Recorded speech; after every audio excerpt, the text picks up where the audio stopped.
Good morning, everyone. Good morning. Welcome. Welcome to Accessibility and Publishing, Practices for Equitable Access and Maximum Impact.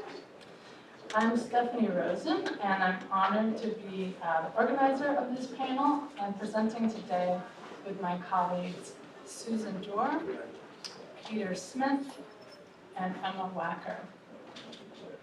So in today's panel, we'll each introduce ourselves briefly and speak for about 5 minutes each, and hopefully have at least 10 minutes for questions with all of you.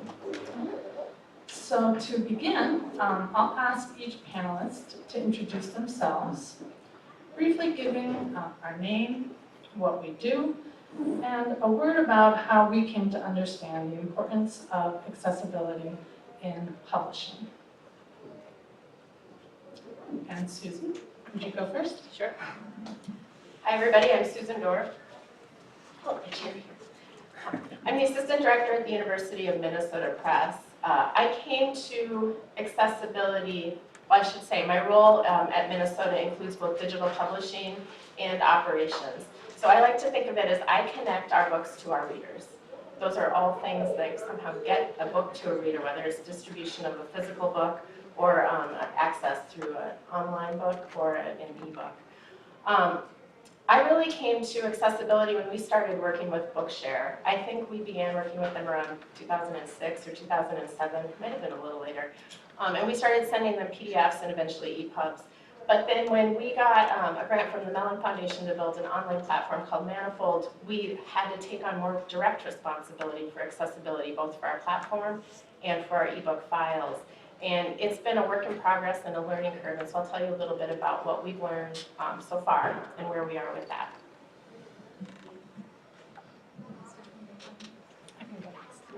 Sure. Okay.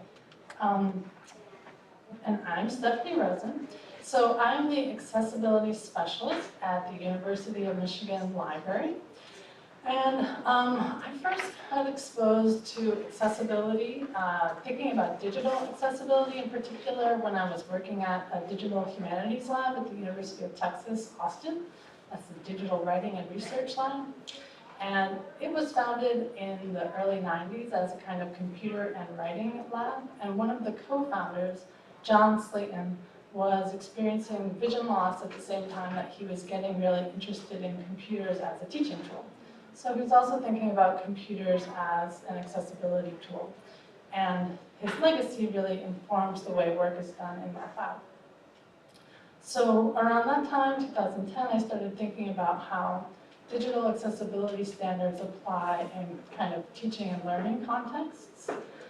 And as I did my graduate studies, I became more and more interested in disability studies. And I found my way to the University of Michigan Library. And here, I'm able to collaborate with people doing all kinds of activities, from publishing, to teaching, to collection building, to renovating our spaces, and thinking about accessibility in all those various realms.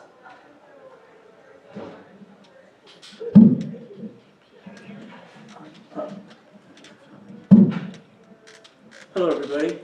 My name is Professor Peter Allen Smith. I am a blind professor, the first ever blind professor at the College of Charleston. I will now change roles from regular dude to professor.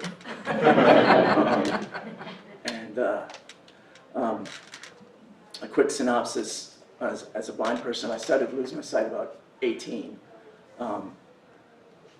I started out geology and civil engineering major, advanced mathematics. That went by the wayside. I ended up getting a degree from Syracuse University in technical writing and Shakespeare. Imagine that combination. And then I went to the Harvard Business School for International Relations. I also worked for John Hancock Trust Administration. I'm the executive professor in residence here at the college in the business school, teaching risk management and business insurance. I'm also the board chairperson for the South Carolina Commission for the Blind. I use a lot of what I call universal design for learning. Although I do not read Braille, and everybody wants to offer me Braille, but I went electronic very quickly in my time. I'm reading off of my iPhone right now. Cheating.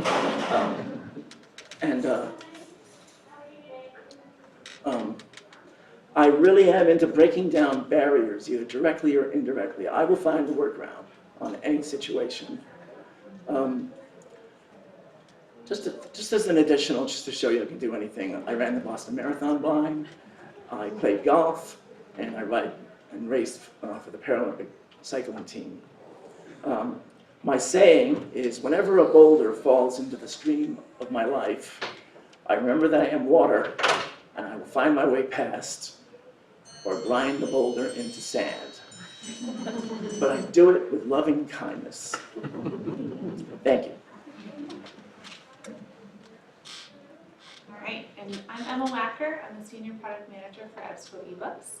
And accessibility is something that I think about a lot in our product development process for ebooks, mostly because I'm focused on the user experience most of the time. And so speaking with our librarian customers and with users and with others about which different assistive technologies work well with our product, what our roadmap looks like for accessibility, and all the things that we're doing in our software development process to build accessibility in, comes up pretty much every day as part of my job. And in the software development process, we build our product, EBSCO Host, which hosts our ebooks.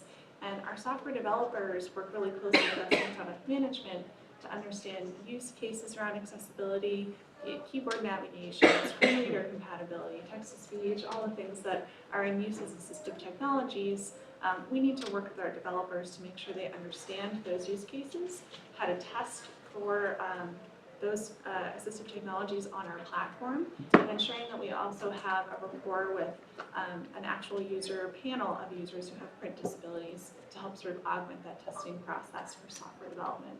So that's really accessibility in our day-to-day of the EBSCO eBooks program. Thanks. Okay, thank you, everyone. How are we doing with this microphone? Getting to you? Okay, good. So now we'll kind of move on to our main presentations. We've each prepared some remarks about what accessibility looks like in our work from our perspective right now, and a word about what accessibility might look like in our work in a more ideal future. So we each are going to speak for about 5 minutes to allow time to talk with all of you. And with that, I will pass it over to Susan, and I'll advance your slides. Okay. We're going in alphabetical order here. So I think I really came to accessibility when we began working on developing this platform called Manifold. And the reason I'm showing you this slide here is that along that top bar, you see the kinds of projects that you can publish with this platform. So these are all the kinds of projects that we need to adapt our accessibility practices for. For the most part, it comes in 2 phases. I actually feel like I advanced the slide. You know, I come to you as a platform creator and needing to make the platform itself accessible, and then also as a publisher needing to create accessible ebook files and accessible digital projects on that platform. Rather than go through what we've done on the platform for accessibility, I point you to our blog, and the link is up here, because the team of developers has written exactly what they've done. We're working towards the W3C A rating for, I just got an endorsement for that, for the platform, and I think we're pretty close. We want to be friendlier to assistive technologies with the platform and for readers. And I will say that we've been pushed a lot by Michigan Publishing and the Fulcrum team, who are in the room here, to get better at this. They did an accessibility audit, a small one, of the platform, and showed us where we have some big gaps. And it has caused us to do a lot of work in the last quarter, the last 3 months, to get better. The next steps that I think are really important for us with the platform are, I would like to have a dyslexic font toggle so that people who have the problem of dyslexia that come to the platform could click a button and the font would switch over to something that would be friendlier to them. My university has done this on their website, so it seems to me a very achievable goal. We have people that we can talk to. And then I think we've got some really cool colors with Manifold, which you saw on the previous slide, but they're not always friendly. They don't have necessarily the contrast that is needed for all readers. So I would like to get some toggles so that people could choose better font choice or better color choices when they're on the platform, if that is an important element to them when they're reading on our site. But what I'm really going to talk about right now is metadata. Metadata is the work that we're doing mostly at the press with our ebook files. We need to do more with alt text, long descriptions, captions, transcripts for audio and video for things that are in our books, and closed captioning for video if that's appropriate. And some of the issues that we're facing are who should do this work? Should the authors create this data or should the press staff create this data? Who has the expertise on the content versus who has the expertise on making this metadata? And I think what's going to happen is it will be a learning curve, a blend of both authors and staff working together to do this work. It's very achievable. We need some basic training and we need to change our workflow. And so our production team right now is working on where are the places where we put this work into our current production workflow. If it comes from the author, that means that it needs to come with their manuscript. That would be the best practice for us. If it's something that they're working to create with our digital projects editor, Terrence Meyer, then that would come after the manuscript through the production process. But that might lengthen the production process, and that's not something a publisher wants to do. You want to remain efficient. So that's a really important step. You want to advance into the next slide? I provide some resources here, and I realize I'm providing resources that some people in the room have created.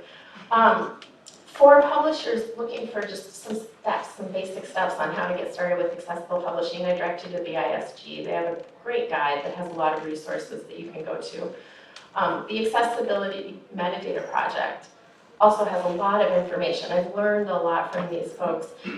One of the things that's really important too is if you do this work for making more accessible publications, a lot of these steps will be useful in preserving long-term preservation of your digital projects.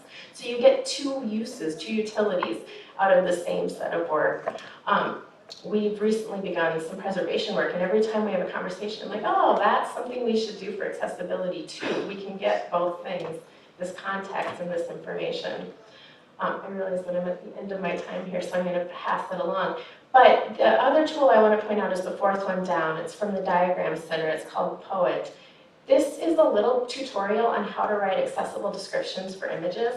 It's something that if we have our authors creating some of our metadata, I'm going to ask each of them to go to. It's a quick learning tool. It doesn't take very long. And it's a skill that they'll be able to carry forward into every book they publish. So both our staff and our authors should be doing this. Peter, you're next. Okay. Or no, it's Stephanie. I went the wrong way. Sorry. Okay, thanks, Susan. So I'm Stephanie Rosen, and I'm going to be speaking from our perspective as a library, although we are also a publisher. My colleagues from Michigan Publishing and University of Michigan Press are here in the room as well.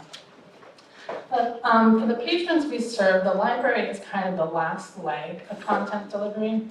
After the publisher, after the aggregator, which we'll hear about, and face-to-face with the end user. So whatever format our books, journals, and articles are in, it's our responsibility to provide a format that patrons with disabilities can use. This is especially important for our patrons with print disabilities, so disabilities that affect the ability to read or use standard print, visual impairments, motor impairments, reading or learning disabilities. So to read, these patrons may rely on audio formats, braille, or large print. And fortunately, modern electronic formats, when built for accessibility, can be converted into speech, translated into braille, or presented in large print with readily available software. So when we acquire or locally create accessible electronic formats, we aim to do so in electronic format. It's our responsibility to do this under the Americans with Disabilities Act. It's our obligation to do this according to the professional values of librarianship, and it's within our right to do this, specifically to convert existing collection materials into accessible copies under the Copyright Doctrine of Fair Use.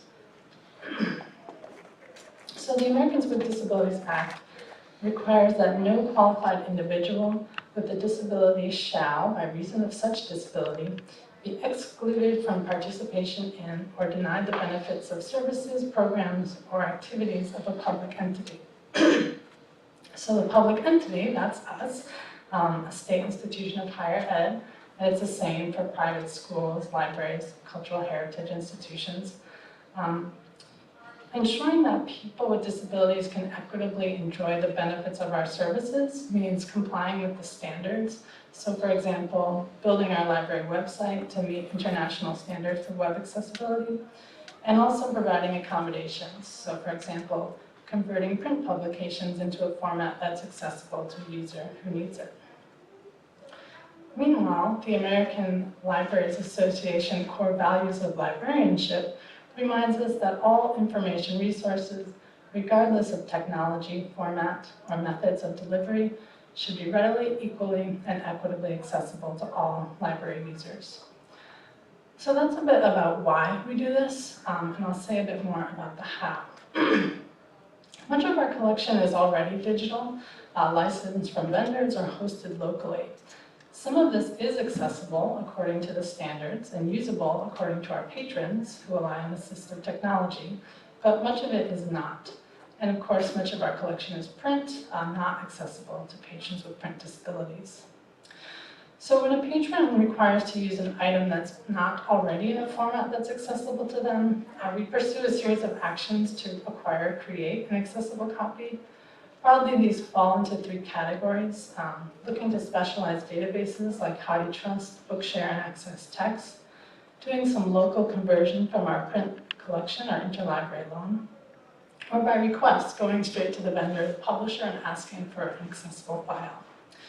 So when we do this, the patron gets what they need. The turnaround time varies from immediately to about 2 weeks, and the quality varies from a born accessible file to a scan with just some basic OCR. So it's not quite good enough, but it's where we're at right now. And I think in the future, that I would want to see our collection of published books and articles would already be accessible because it was published that way, because it was delivered via an interface that is itself accessible. And we could focus on building accessible collections, incorporating accessible practices into the workflows by which our local community creates, digitizes, and hosts content. Kind of merging the needs of metadata with the needs of accessibility, as Susan mentioned. And I'll also close with some resources, some information about copyright and what academic libraries are doing to support accessibility from the Association of Research Libraries, and the new book about me, Accessibility and Publishing, part of the Charleston Briefing Series, now available, and also available online in the open access version, check it out. And Describing Visual Resources Toolkit, which is a resource that the University of Michigan Library and Press put together to support authors writing description for accessibility in their publications. Thanks.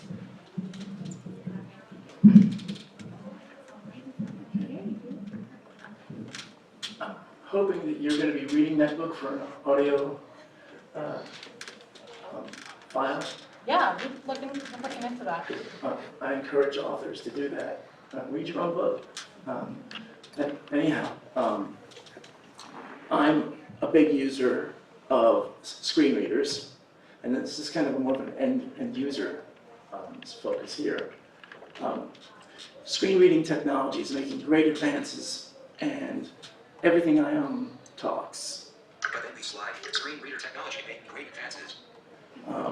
So my iPhone does everything I need it to. It's my books, it's my direction system, and the like. I panic when I leave this behind. We keep sliding back, though. We make great gains, and then there are way too many graphics. And most of the graphics that I encounter, you come across and it says JPGXV9723.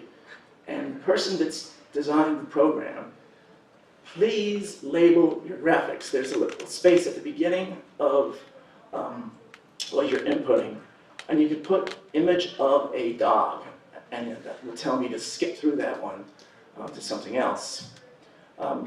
Please format your PDFs. I get PDFs sent to me all the time, but they're empty because they haven't formatted it properly for screen readers. And I'll come across web pages for the library services and the like, and I get button, button, button, button, button. I'm like, I've got to press one of these. It could be the one that says, close this program and just turn off the computer or something. So I'm trying to sort out which one it is, and all you have to do is label it. When I research online, because right now I'm doing much more research than writing, but when I get to the topic I want, and it's usually through searches, I will get the synopsis on the library site. It describes it beautifully, but then I want the document itself, and it's not available because it's in some kind of format, not like the wonderful ones that you were describing. It's kind of a hit or miss when I go looking for text in that regard. I went looking for books on insurance, and there were 3. And so, I had to base my class on those 3 books. Graphs and charts. I work around those. Like I said, I find ways around. The caption, as you mentioned, is where I leap to, because that's the point of the graph. And the caption below should mention what this graph's about. And that's really what I'm going for. And I have advanced mathematics. I can picture it in my head. I try to use OCR to convert any document to sound. That's called optical character recognition. Try doing that with a Shakespeare folio, though. The one that I run into a lot, and I just wanted to point this out, the word F-A-R-M, farm. The R and the M are humps. M is a hump, 2 humps, and R is a hump. And sometimes the optical reader sees that and sees F-A-M-N, which is famine. So instead of getting farm, I get famine, and I'm listening to the document, and I'm like, wheat production, famine wheat production, and it can tie you up. One sec.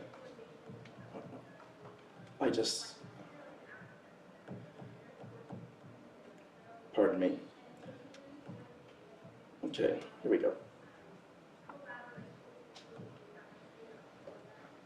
The most important thing that I do with the library itself is to find the person, one person that will get me through to where I need to be, especially when I go into the physical structure. And I network like everybody else, and I make sure I have one person that is very good to know, and I will go to them almost all the time. I will tell you right now that the blind are the most isolated when it comes to accessibility in the sense of knowing what's going on. We don't want you to know we're blind. I'd rather walk into a pole at one time than let you know I'm blind, even though it's kind of obvious. But at the same time, the technical people sometimes are afraid to approach us because what might we say and stuff. So there's a divide there that needs to go. We need to lower the barrier between the two of us. It's the same with print impaired. I had a student who answered questions 30 through 35. There was only 30 questions on the exam. I came up to her and said, there's something going on here.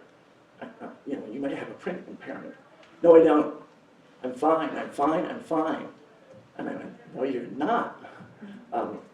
So the ideal world that I see is an interaction between texts and humans on all levels, and all document in all formats. And I'll just finish by saying that I'm very briefly writing the story of my life. It's called Midnight Golfer. and it has a lot of overcoming barriers, human barriers and perceptual barriers, but I'm making it fun at the same time. So with that, because if you can't laugh at yourself, you can't laugh at anybody else. So on that note, thank you. All right. So what Susan spoke about really does nicely with what I wanted to talk about on this slide here. So thank you for setting me up so well, Susan. Really talking about the accessibility of ebooks from the EBSCO perspective, it's a twofold conversation. So much like what they're doing with Manifold, in that the content coming into their system needs to be accessible from the start, and the platform itself needs to be accessible. We have the same situation with ebooks on EBSCO Host. So the content that we receive needs to be accessible, and the things that Susan and Peter have described about what accessibility is of a file is something that really needs to come in the door with content for us. And one of the things that I just want to mention that I don't think has come up too clearly so far is content formats. You know, we have lots of different formats for ebooks and for content in our libraries. From an EBSCO perspective, we process PDF or EPUB formatted ebooks. And from our perspective, EPUB formatted ebooks have the most opportunity to provide the best accessibility. They have reflowable text that can be changed in size without forcing someone to zoom in and out on a PDF and scroll around, better interpublication linking for navigating within a publication. So from the start, and as an HTML-based format, it supports better tagging as well. So from that perspective, EPUB is something that we're really looking to in the future of ebooks for accessibility. And then when we get those great accessible files from publishers like Susan's Press that are working really hard, it's our job to make sure that we retain those features. So when they're tagging things, including great descriptions for their charts and graphs and everything so they can be understood, we need to preserve those and make them available. And then our own platform, just like Manifold, needs to be accessible. So our developers who are building our software need to understand our use cases, need to know how to test, need to have all the structure in place for a user to navigate however they may use it, by headings, by links, by buttons, whatever is meaningful to them. And as well as providing options to skip to the main area of the page. If they don't want to look at all your folder options and filters and help and they just want to get to the full text, they should have a way to get there easily. And so we can go to the next one. Thanks. I thought it might be interesting just to share some of the results from the publisher survey we did about a year ago with our ebook publishers. And when we asked our publishers, about 200 responded and told us that 69% of them are creating EPUB, which is great. It really helps move us forward in accessibility. And those publishers provide 87% of our delivery volume. So that's really trending in the right direction for accessibility from that content perspective. But when we asked them about meeting WCAG 2.0 accessibility standards, only 49% said that they were planning to do that in the next 12 months. And so we wanted to probe and understand a little more about why. It wasn't that they didn't know that their files should be accessible. It really comes down to not having expertise, knowledge, time, or budgets, or all of the above, really, to invest in accessibility at their production process. And so if we can go to the next slide. When we talk about what we can do to get us to the future of accessibility, as Peter so eloquently said, you know, ebooks should be accessible. They're digital content. They're easy to make accessible if it's done up front. They can be made born digital. I have a reference here to the Benetech Born Digital resources page. They have a lot of great information out there about how to make your content accessible. But not only content, information about accessibility at a base level is missing. So EBSCO was part of the Aspire project in 2018. The results just came out last month. And it was assessing the quality of accessibility statements that publishers and platforms provided. And they assessed, I think, 87 publishers and 54 platforms. And out of a possible score of like 30 or 34, most of us scored in the single digits. EBSCO being part of the process got a little leg up on that, so we were really pleased to have a good sense of what people are looking for. But even baseline information about, can you use text-to-speech programs? Is there color inversion options? How does it work with different screen readers, and how do you test? Most of us aren't making that information very easily available to librarians or to end users who might want to find it. So that's one place we can all sort of start. It's low-hanging fruit. And then just a couple other things to mention. Again, our emphasis on EPUB is really important for more accessible content on our platform. So Susan had a link to the ACE checker, the EPUB checker, in her resources. I didn't include it in mine here, but that's something that we've started to use on our content team to look at content coming in from publishers. And it assesses the quality of the EPUB against all the rubric of accessibility and points out specific limitations, specific things that are missing, and how you can fix them.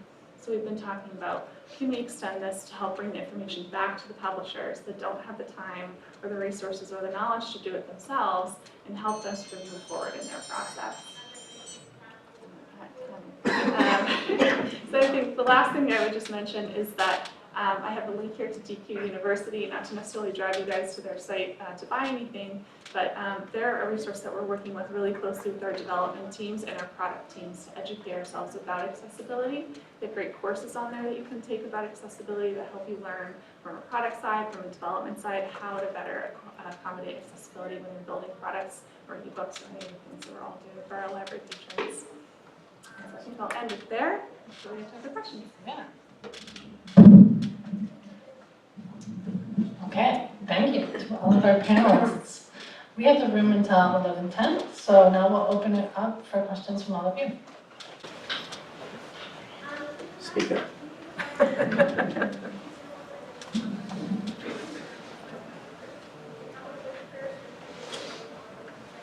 Yes.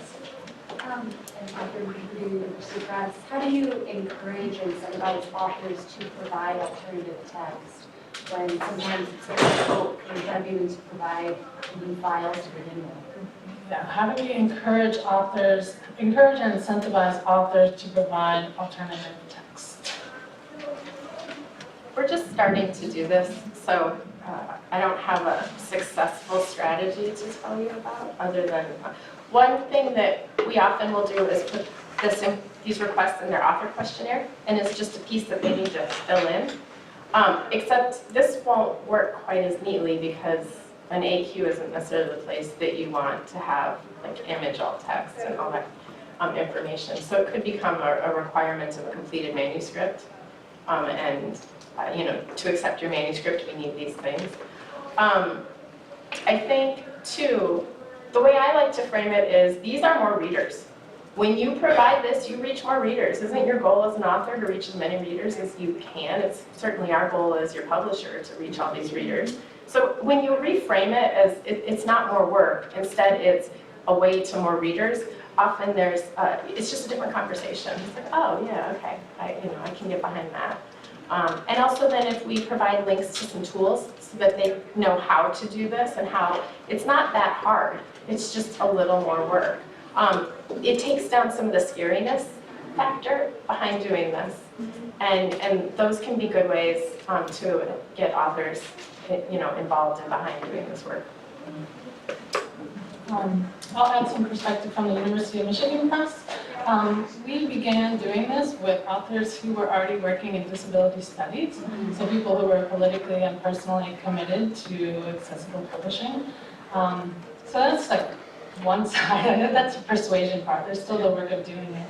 And now as we begin to expand to more of our publications, we have some good examples to share that have come through that program. And as I mentioned, we have been involved in creating more resources to support the work. So that Describing Visual Resources Toolkit came about from recognizing that it's really complicated to write good textual description in arts and humanities publishing contexts, where visual resources can be doing all sorts of different things. And so we were able to bring together a network of experts and kind of gather knowledge and create a resource to push everyone a little bit forward, but I think we're all still learning in that area too.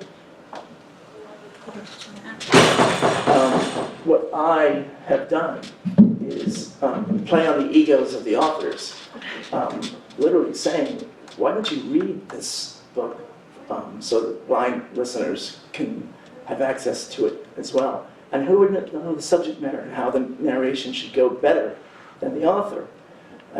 They get a little bit excited when they read their own book. Nikki Haley did it with her book. Mike Veck, the River Dogs, has a Fun is Good book where he read it. If you can get them enthused, or even get a professional narrator to donate some time to read. Play on their egos, for lack of a better word. It works.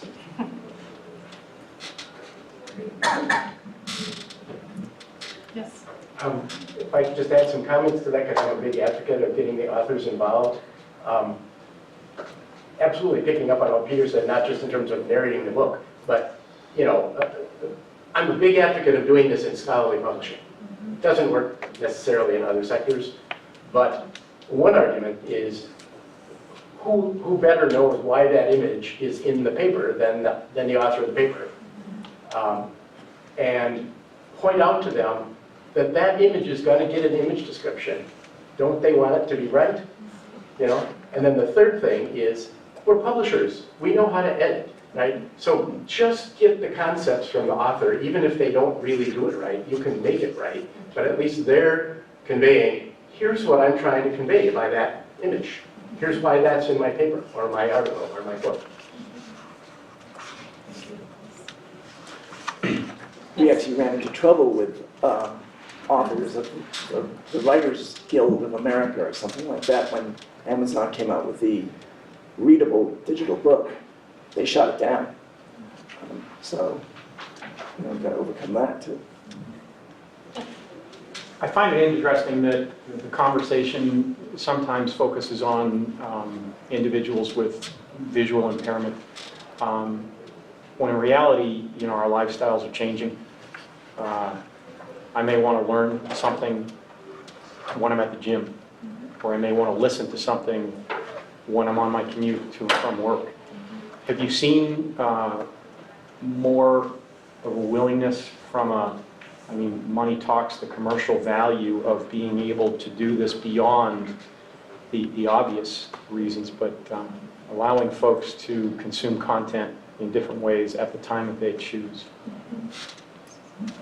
So, as a publisher, I want to meet readers where they want to read. And if that means an audiobook, I would like to be able to serve that. Now, my workflows today don't allow us to create audiobooks, but that's a market that we should be doing more, because we would meet not just readers who have visual impairment, but, as you say, people at the gym that want to just listen to a book. I do think that people are consuming books in more and more ways, and the more ways that we can produce them to meet them, the more sustainable our business will be overall. When it comes to audiobooks, that's a sales opportunity for us to sell a right to an audiobook publisher, for instance, rather than just creating our own. So it could be a revenue opportunity for us as a publisher and the author. Or we could create our own, and we could make it accessible to readers who need that in assistive technology, but also we could sell it to people that just prefer to listen. So there are business opportunities out of these things, and that is something that it becomes a matter of time. Do I have the time to pursue all of these things? But if it's a revenue generating opportunity, it certainly might get allocated that time at a publishing house. If I could just add to that, what Peter was saying earlier, the content itself, depending on what the focus of the consumer is, changes. You run up on the rocks of the picture of the dog, but it goes beyond that as well. Is the speaker speaking with emotion, which I've listened to even a book, and the emotion throws me off, and I switch off to regular iPhone reading. So it's fascinating how far you can peel this onion back.